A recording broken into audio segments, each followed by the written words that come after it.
Hello किसान भाइयों, एक बार फिर से आप सभी का किसान बंधु जैविक खेती यूट्यूब चैनल पर बहुत बहुत स्वागत है। जैसा कि हमने पार्ट 1 में बताया कि जो बकरी पालन व्यवसाय है कैसे स्टार्ट किया जा सकता है, अब पार्ट 2 में हम बकरी का चुनाव कैसे कर सकते हैं, कौन सी नस्लें जो अधिक लाभदायक है उसके विषय में हमारे एक्सपर्ट है हिमांशु विश्वकर्मा जी हमें बताएंगे।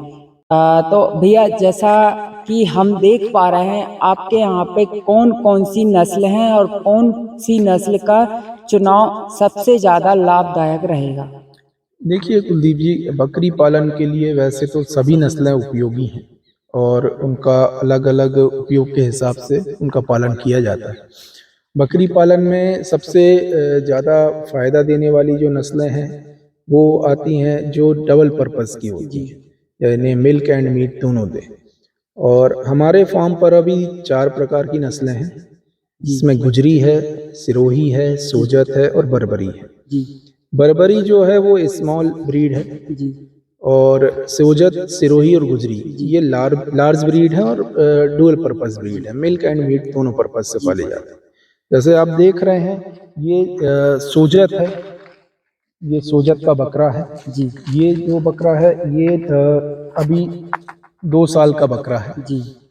और सोजत की खासियत यह है कि ये बिल्कुल वाइट होती है जी। और इसके कान ज़्यादा लंबे नहीं होते हैं जी, बस थोड़े लंबे होते हैं। पर इसका जो वेट गेनिंग रेशो जो आता है वो बहुत अच्छा आता है। मिल्किंग कैपेसिटी भी सोजत की बहुत अच्छी है। अब ये जो देख रहे हैं कुलदीप जी, ये बर्बरी नस्ल का बकरा है। बर्बरी स्मॉल ब्रीड है और ये भी डुअल पर्पस ब्रीड है वैसे तो, मिल्क एंड मीट दोनों, पर इसकी मिल्किंग कैपेसिटी जो है वो कम है जी। और बहुत अच्छे से इसका पालन किया जा सकता है। अगर आप स्टॉल फीडिंग पे इसको पालना चाहें, बहुत अच्छे से इसको पाल सकते हैं। और इसके साथ सबसे बड़ा प्लस पॉइंट ये है कि ये हर माहौल में ढल जाती है। आप इसे ठंडे स्थानों पे भी पाल सकते हैं, गर्म स्थानों पे भी पाल सकते हैं और इसका मार्केट भी बहुत अच्छा है। जैसा कि भैया हम पार्ट 2 में हमारे जो किसान दर्शक हैं या व्यूअर हैं उनको हम बता रहे हैं कि आखिर जो नस्लों का चुनाव है वो किस प्रकार से करना चाहिए।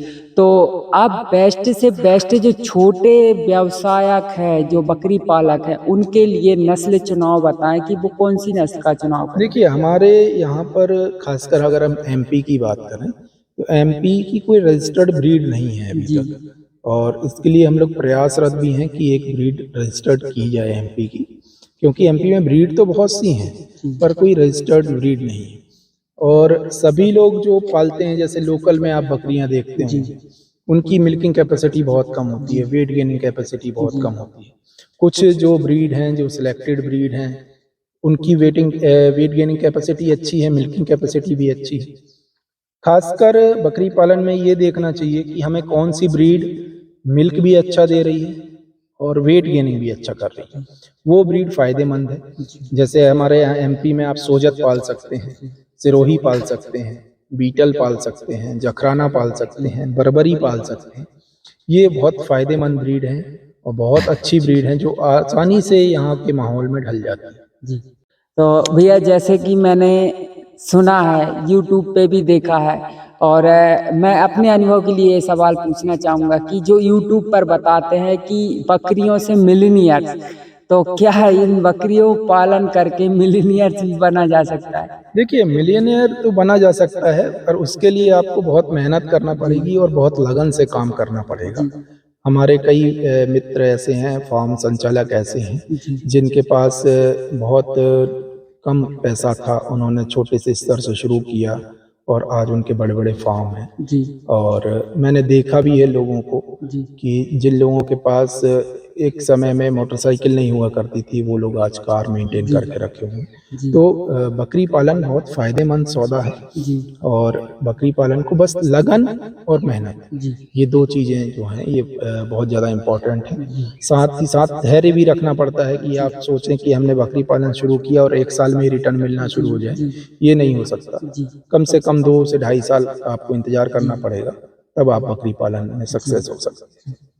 तो जैसा कि हमारे एक्सपर्ट हिमांशु जी ने हमें बताया कि बकरी पालन की जो महत्वपूर्ण नस्लें हैं और उन नस्लों का कैसे चुनाव करना चाहिए, ये जो हम पार्ट 2 आपके लिए लेकर आए हैं, जो पार्ट 3 लेकर आएंगे, जिसमें हम हिमांशु जी जो हमारे एक्सपर्ट हैं उनसे जानेंगे कि इनमें जो बीमारियां और इनमें जो टीके का तरीका है या टीके का जो समय सीमा है उनको किस प्रकार से देना चाहिए, बीमारियों का किस प्रकार से देखरेख करना चाहिए।